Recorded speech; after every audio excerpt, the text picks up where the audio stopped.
historically there have been periods in the NFL where teams that lost in the Super Bowl struggle the next season, this has become a football myth over the past several years. From the year 2000, 7 of the 8 previous season's Super Bowl losers did not make the playoffs following their loss. This list includes the 02 Rams, which marked the end of the greatest show on turf, the 06 Eagles, who had previously made 4 NFC Championship appearances, and the 08 Patriots, who went 11-5 with Matt Castle. That last one was a strange season. The only outlier to this stat during this period were the 05 Seattle Seahawks, who rebounded from their horribly officiated Super Bowl 40 loss to the Pittsburgh Steelers to make the playoffs the following season, only to lose to the NFC's top seed, the Rex Grossman-led Chicago Bears, in the divisional round. However, since 2010, this anomaly has been mostly debunked by the Super Bowl losers. The Carolina Panthers, who fell to the Denver Broncos in Super Bowl 50, are the only team within the decade to have lost the Super Bowl and failed to make the playoffs the following season. Notable bounce-back seasons include the 2010 Indianapolis Colts, who fell to the Jets in Peyton Manning's last game with Indy, the 11 Pittsburgh Steelers, who were upset on wildcard weekend against Tim Tebow's Broncos, and the 2013 49ers, who lost in Richard Sherman's WWE promo interview game. Well, I'm the best corner in the game. When you try me with a sorry receiver like Crabtree, that's the result you're going to get. Don't you ever talk about me. And killed him. He is broken in half. In the history of the NFL, 8 teams have made it back to the Super Bowl the season after losing in the big game, with only 3 winners in that club: the 71 Cowboys, the 72 Dolphins, and of course the 18 New England Patriots, the reigning Super Bowl champions. The team the Pats defeated, the Rams, with a dominant front 7 spearheaded by Aaron Donald, a guru coach on the sidelines in Sean McVay, and an offense with MVP candidate Todd Gurley, looked to have the young and talented pieces in place to not only make it back to the playoffs, but to compete for multiple Super Bowl titles. However, due to some lingering questions on the roster, along with a difficult conference and division to compete in, the Rams, while the toast of the NFL in 2018, might be a division bottom feeder by 2020. LA's Super Bowl loss falls squarely on the offense. In fact, the Rams defense, coached by Wade Phillips, would have likely been forever remembered for their historic performance against Tom Brady and the Pats offense if they had won. However, the offense struggled mightily, and when given enough chances, Brady and offensive coordinator Josh McDaniels were able to muster up a big play to put the game away with 7 minutes remaining in the fourth quarter. On the following drive, Rams quarterback Jared Goff would throw an interception in the end zone, essentially sealing the Rams' fate. After the Super Bowl loss, the 2 biggest questions on offense had to do with running back Todd Gurley and Jared Goff. After being the team's workhorse for most of the season, earning a place among the top MVP candidates and leading rushers, Gurley missed the last 2 games of the regular season due to knee inflammation. With 17 rushing touchdowns, over 1,200 rushing yards, and nearly 60 receptions and 600 receiving yards, and 4 receiving touchdowns, Gurley carried the load as Mr. Everything for Los Angeles. His ability to excel in multiple facets of the game even had some comparing him to Hall of Famer Marshall Faulk. However, after setting the pace on offense, Gurley wasn't getting the ball as often during the postseason. Unfortunately, the knee issues the star running back had at the end of the regular season stayed with him in the postseason. Gurley ended the regular season with 256 rushes, high enough for 4th in the league, despite missing the final 2 games of the season. In the postseason, Gurley rushed just 34 times in 3 games, meaning Gurley averaged 18 carries per game during the regular season and just 11 in the postseason. In the Super Bowl, Gurley finished with 10 carries for 35 yards, with just 1 rush over 5 yards.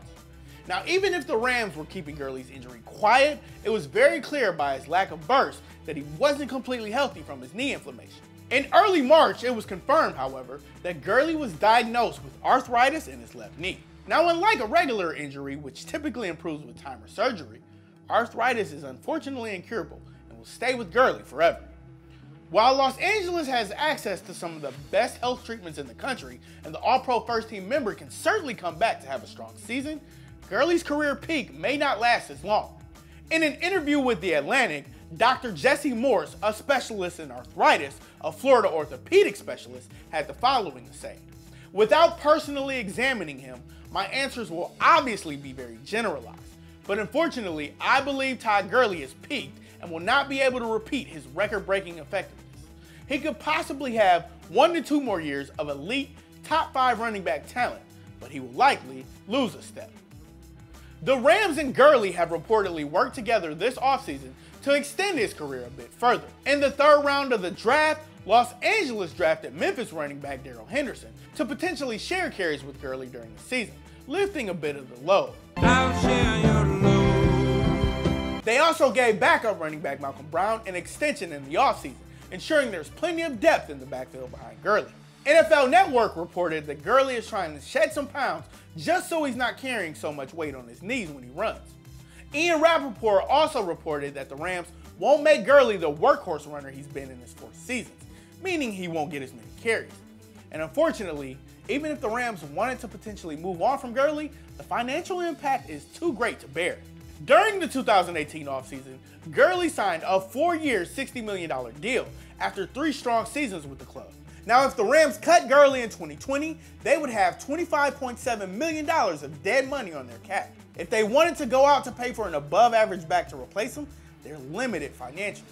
Now, unlike Gurley, who had an excuse due to injury and health for his play in the Super Bowl, most would say that quarterback Jared Goff had no excuse and was just fundamentally incompetent during the game against the Pats. And that performance has raised many old criticisms of the quarterback. In limited action, 7 games specifically, Goff didn't look too promising in his rookie season under head coach Jeff Fisher, lord of the 7-9 and 8-8 seasons. It especially didn't help that draft classmate Carson Wentz looked so much better by comparison. In his 2nd season with a new coach and offensive guru Sean McVay, Goff had a strong year, drastically improving his passer rating, touchdown totals, and completion percentage. However, he looked a bit sloppy and inaccurate in the franchise's defeat to the underdog Falcons in the playoffs. In his 3rd season, Goff would get even better by helping Los Angeles improve to 13 wins, increasing his statistics once again, and making it to a 2nd Pro Bowl. However, his performance in Super Bowl 53 did open up the idea that Goff may not actually be the guy. Unlike Wentz and fellow under-26 contemporaries like Patrick Mahomes, Deshaun Watson, and Baker Mayfield, Goff was never seen as a passer who can drastically improve the players around him and elevate a team. It's been argued that Goff is more of a guy you can insert into a talented roster, and by making a few plays and not too many turnovers, could potentially lead a team to some wins. The excellent play of Gurley and impressive play calling of McVay has caused critics to label Goff as a system quarterback. When Gurley had been the primary focus of the offense, Goff thrived. However, once the passing game became the bread and butter of the Los Angeles Rams towards the end of the season, the offense wasn't as potent as it had been earlier in the year. Still, while he may never get to the elite tier his contemporaries are projected to reach or have already reached, Goff is already a fine and serviceable quarterback in the league. We at TPS, as well as other critics of Goff, may turn out to be incorrect. Certainly, GM Les Snead and McVay will do all they can to put players around Goff and the team to succeed. Now, this certainly can be seen in the collection of talent they brought in last season, namely Ndamukong Suh, Marcus Peters, Aqib Talib, and Brandon Cooks. Yet, even though Goff is about to enter his 4th season, the clock is ticking fast, as Seattle has learned over the past several seasons with the sudden demise of the Legion of Boom. Unless Goff suddenly marries a world-renowned model to help subsidize his income, he's about to get paid big money, which may hurt the quality of the team. Goff has 2 more seasons on his rookie contract, and he's set to earn $4.2 million this season. However, that deal jumps to $22 million next season. Unless Goff's play suddenly falls off dramatically over the next 2 seasons, he's expected to get a lot of dough on his next contract, simply because it's difficult trying to draft, sign, or trade for elite quarterbacks. Drew Brees in 2012, Andrew Luck in 2016, Matthew Stafford in 2017, and Aaron Rodgers last offseason earned new deals that made each of them the highest paid quarterbacks during those individual seasons. And wouldn't you know it, each of these Pro Bowl passers missed the playoffs in the following season after signing those contracts. While Goff is certainly not in the category of Brees, Luck, or Rodgers, he does have 1 more Super Bowl appearance than Stafford. And because the Rams will want to secure the most important position on their roster, Goff's resume so far may warrant a big payday by the start of the 2021 season. However, while securing the quarterback position is very important, the front office may have to pinch some pennies in divvying up the money somewhere else, which happened to the teams of the previously listed highest paid quarterbacks. This can even be seen this offseason, when the Rams had to let go of all-pro defensive lineman Ndamukong Suh, who along with Aaron Donald helped lead arguably the best defensive line in the league. Speaking of Donald, arguably the best football player in the league, while he did sign a 6-year extension last season, by the time Goff's big payday rolls around in 2 seasons, he also may be looking for more security. Because the Rams want to appease Donald, they may have to pass up on talent, or even let some go to make sure they retain their star defender and keep him happy. Speaking of paying stars, the Seahawks' Russell Wilson became the highest paid quarterback in the league after signing a 4-year extension this offseason, despite criticism heading into last season. Wilson proved he's capable of carrying a team.